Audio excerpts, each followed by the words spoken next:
Immerse yourself in the profound insights offered by Father Chuck Belmonte as he delves into daily reflections on various gospel passages from the Bible. What does Spider-Man's line mean? It's our decisions that make us become who we are.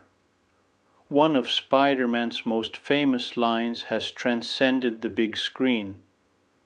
It's our decisions that make us become who we are, and we can always choose to do the right thing. Spider-Man reminds us that our identity is not dictated by fate, impulses, or past mistakes, but by our actual choices, our moral actions, and free will. At the same time, his statement affirms that each person has the power to choose their own path and that we can become good or bad people based on our daily actions.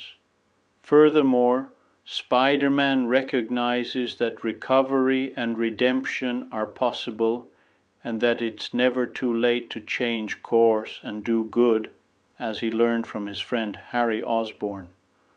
Even so, one must always choose to do the right thing, even if that requires making sacrifices and seldom brings recognition or applause.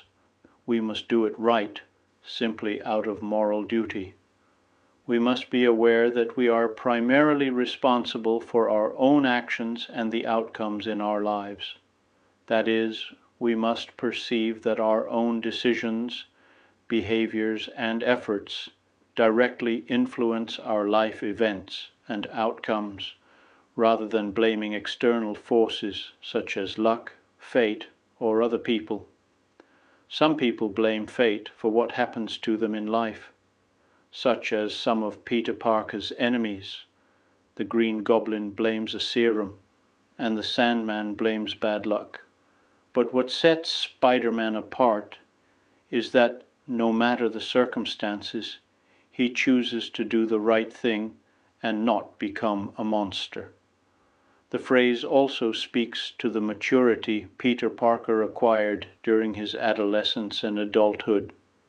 At first he acted out of indirect guilt for having caused his Uncle Ben's death, but over time he stopped acting out of fear of remorse and came to act out of a deep conviction about the weight of his decisions.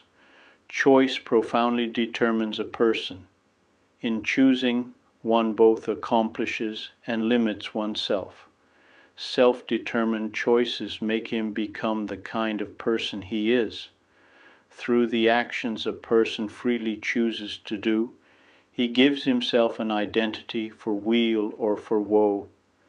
This is how we shape our lives. Morality is indeed in the heart.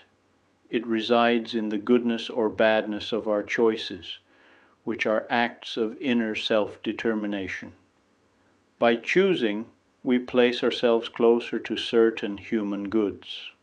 As a result of one's choice, one has a greater proximity to the good that one has chosen than to other goods that are not chosen. When we make certain large choices, fundamental options such as marriage or other commitments, we must follow them up with further choices to implement them. Thus, if a person chooses to use deception to take another's money, he makes himself a swindler, and his choice lasts.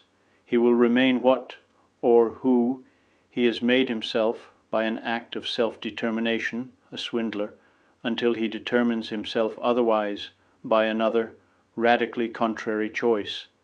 Even if he repents, he will remain a swindler, but now a repentant swindler. By choosing, I make myself. I would be delighted to extend an invitation to you once again tomorrow for another insightful reflection on the Gospel by Father Belmonte.